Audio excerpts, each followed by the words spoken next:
Hi guys, Jared Johnson here. Let's have a little peek at what looks interesting for the week ahead, for the month ahead, for this year. We'll tell you a little bit of what we're looking at Union Hedge Funds, give you a little idea of a couple opportunities we think are interesting. Let's get right on into it. There would be nothing if there isn't a little bit of controversy. So let's talk about uranium. Uranium obviously is a controversial topic for a lot of reasons. One of them being nuclear power, that side of things. There's a lot of demand if that ever makes any headway. But even without that, there's quite a bit of demand for uranium for a lot of electrical products and a lot of different types of things that are really picking up traction right now. And we've seen that uranium demand currently outpaces supply by a pretty good amount. But yeah, uranium's kind of, it's had a big run. It's had a big move up in the last year or so. Is there more to come? I mean, I remember watching NVIDIA thinking, geez, this stock has spent all of its energy and then it went up more, right? Can uranium do that? That's a big question. And again, if demand stays high, then I think we have some pretty good possibilities there. But I just want to kind of talk to you about how I'm looking at it, some of the ways that I've been trading it. There's uranium ETFs. You can see a couple of them here. There's URNM, there's URA, and these have had a pretty good run. This takes us back. I mean, let's even go a little more recent. Let's go to we'll just call it beginning of 2023. Here's January 2023. And we've seen that the uranium ETFs make some pretty good runs here, about 60% and 74% on that on both of those uranium ETFs. The way that I have been trading it and have been for the last couple of years is I've just been buying CCJ. And full disclosure, I own some CCJ. This is Cameco. CCJ gets a lot of hate for the uranium play, that they're a poorly run company. That they're timing things badly and so on, but weirdly CCJ has outperformed uranium prices on their own. If you're buying uranium futures, that might be a different deal. But if we're just looking at uranium ETFs and we're looking at one of the main U.S. stocks that does anything with uranium, you can see there's a pretty good outperformance here. Cameco, the CCJ, is up a pretty good chunk in the last year, about 108%. We've had a great run on this one, and I still hold it to this day. I've got it right now, and we've made some good money on this one. I like it. I think there's more upside potential. I think demand still outpaces current supply, and up and away. We're making some pretty good runs here as we kind of look at all the different time frames. There's times where the ETFs will outperform CCJ a little bit, but overall, the last year and a half-ish, we've seen some really good returns on that CCJ, and it's been great. So that's one place that I think is pretty interesting. I think that's a really interesting spot. So we're keeping our eyes on that. I can't deny that.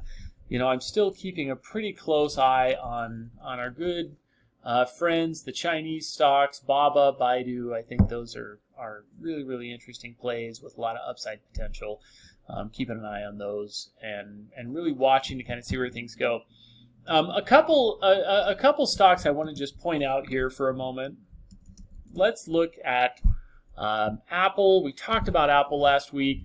I'm still looking for Apple to go lower, but the lower Apple goes, the more interested I get. I don't currently hold any shares of Apple.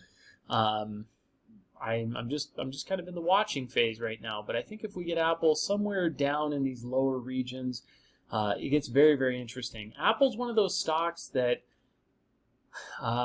likes to surprise. I think there's two stocks that really do this in droves. Apple likes to surprise. It just keeps trucking along. Apple is not super flashy in that they're coming out with the newest, latest, greatest all the time. They just perfect their products and apparently get in trouble for doing it. We've seen big antitrust lawsuits against Apple But I think that this is a very, very interesting play. I don't know exactly how I'm going to play it, but the lower this stock goes, the more interested I become in it. I think there's more downside potential. I think we get maybe over into this region here and or lower. You can see kind of the mid to upper 150s on stock price. It closed at just about 170. Those mid 50s take us back to kind of the highs of February, March of 2023, of about a year ago. If that holds, that's an interesting place, but you know, we could see it get lower. I think that's a very high likelihood that it tests that area, that it even goes lower. But the lower it goes, the more interested I become in Apple. So Apple's actually big time on my radar. We're writing a bunch of, you know, just good old trades, CCJ, uranium, material kind of trades, and they've been working out great for us. You obviously know that I love China at this point. That's just about all I ever talk about. But I think that there is some really, really good potential here in this tech space and here in this spot right here. Tesla just keeps getting hammered. People are bearish Tesla. They're buying puts. They're trading against it. I think those are all fine things to do. But Tesla is one of those stocks that the lower it gets, the more interested I become.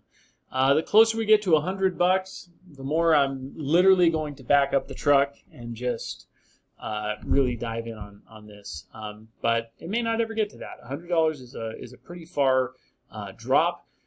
It may only, 150 might be it, 160 might be it. This might be the bottom. Who knows? But I'm just saying, I'm watching this and I'm looking for, some moves down into some of these areas here, some kind of range low kind of zones.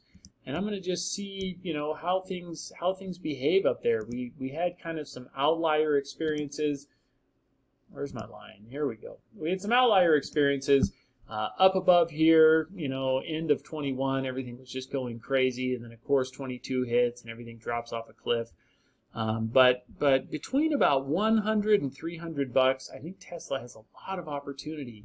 You can see just how the market reacts in these areas, right? It just, it kind of really hops around there and around there and here, and there's just so much going on there. So that's why I say the closer we get to that $100 mark, the more I like it. Those are just a couple that I wanted to bring up. Just re-emphasize that Apple is on my radar. I think it's interesting. I think there's something I'm going to be doing with it. Tesla is definitely on my radar. Uranium has been on my radar, and we're in that. We're making some great money on it. And I think there's great opportunity. So I've talked about China a lot, and you guys are probably pretty clear with where I am on the China situation, but these charts right here, these Tesla, Apple, uranium charts look super interesting. So none of this is investment advice, of course, just sharing a couple of ideas of some of the things we're looking at with our hedge fund and how we're thinking about the months ahead. So I wish you the best of luck. If you have any questions, don't hesitate to reply to the email, to leave comments below the video. We're happy to chat anytime. Thanks, everybody, and best of luck.